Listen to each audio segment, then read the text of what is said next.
And there are some recent examples of labrum tears for players 4 to 5 months away. They come back strong. Josh Young, a couple years ago in the minors. Mark Sales, our great researcher, reminded me of Logan O'Hoppe in 2023.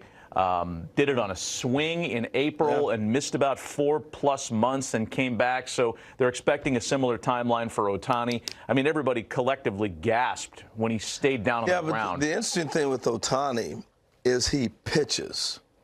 And they're playing that big series in Japan. Don't tell me you don't want him starting that first game in Japan.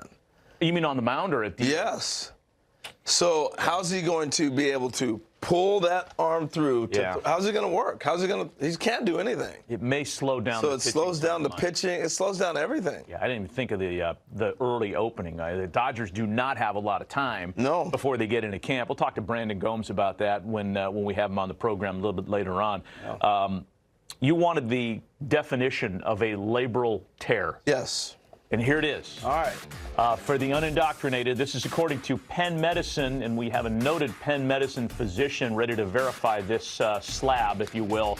Shoulder labrum is a type of rubbery cartilage that lines the shoulder socket called the glenoid. We're getting deep into the anatomical stuff today. The labrum helps keep your shoulder joint in place. When the labrum tears, you may feel shoulder pain or experience shoulder instability. Thank you. Labral tears are usually caused by overuse or injury and commonly accompany other injuries to the shoulder. So I always think about a little different with Shohei because he's a left-handed hitter. All right, most people are going to pull the bottom hand through and you get this. Like Tatis, for example. Shoulder kept popping out of socket, right? He's pulling the bottom hand through, or even Corbin Carroll with Arizona, pulling the bottom hand through, and you get this. Shohei's, it's his top hand. So he uses that top hand quite a bit, but my point is it's almost like swinging a hammer every time you swing a bat. And I asked him at the World Series, how many ounces is his bat? I thought it was going to be like 35 ounces or something like that. He swings a light bat, 31.5 ounces. That's a light bat for his size. So I thought, you know, it had to maybe come earlier on a swing and miss, and then he did something when he slid. So I think it was adding up with time. And if you look at some of the swings and misses he had, you go back and look at it all the way back to the San Diego series when you're trying to leave the house every swing. You're going to strain some things. Yeah.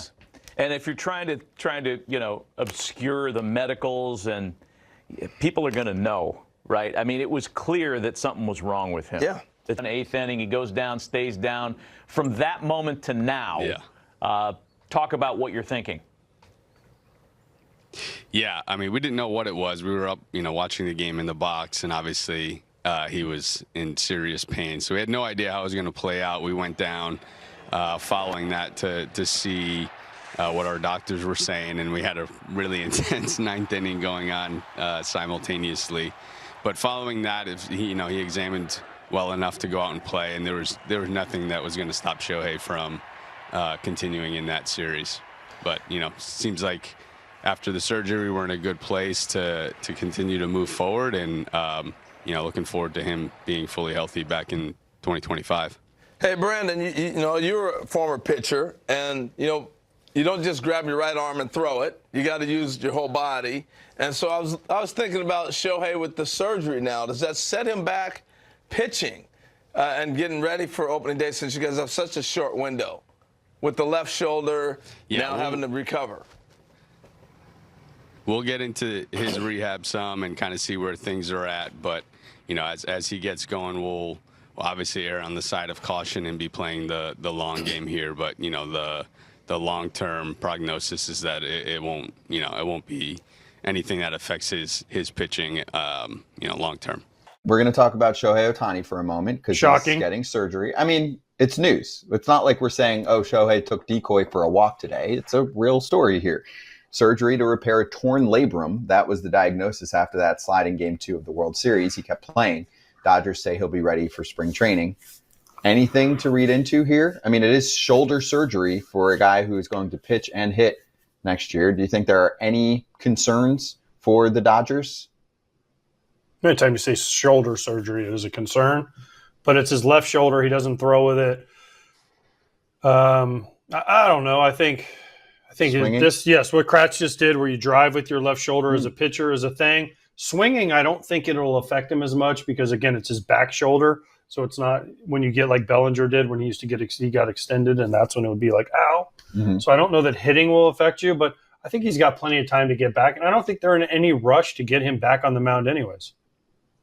Will Carroll had said about it. That was his name, the guy we had on, right? Yes. Yeah. He had said he thought that it subluxed forward.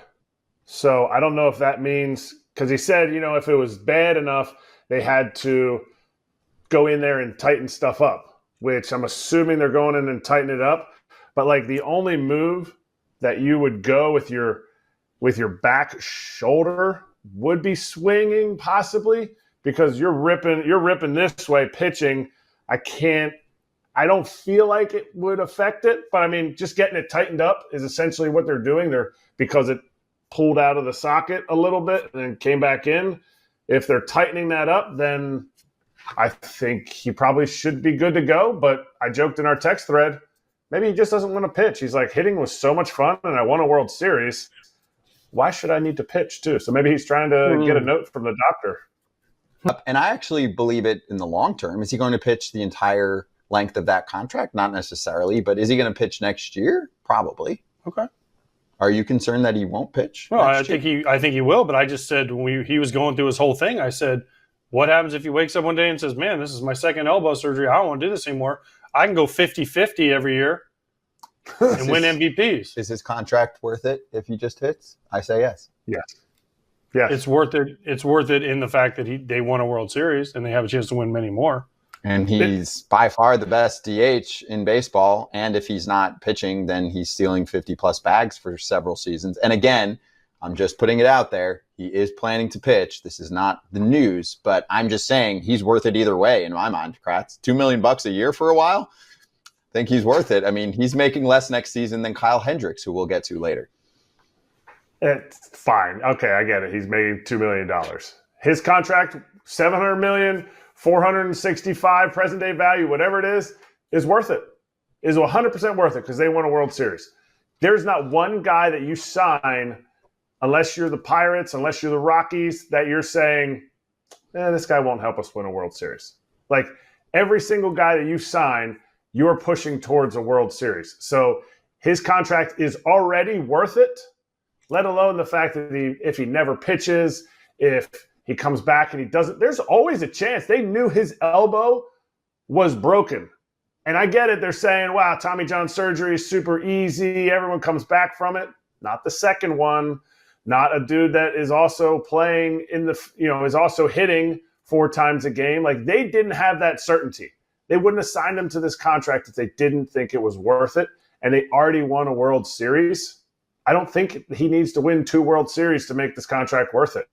To me, today, contract already worth it. Which is crazy because there's so much more time left on that deal. I disagree. You don't think it's worth it yet? They need to win another one. They didn't need to win 2? I do, just because of how much this contract is actually, I mean. So is Yamamoto's contract worth it then? Because it's honestly, Yamamoto, yes. I think they'd like to win. I mean, you have Freddie, Mookie, Shohei, Yamamoto, Will Smith. They need to win another one. Mm-hmm. ご視聴ありがとうございました。チャンネル登録と高評価よろしくお願いします。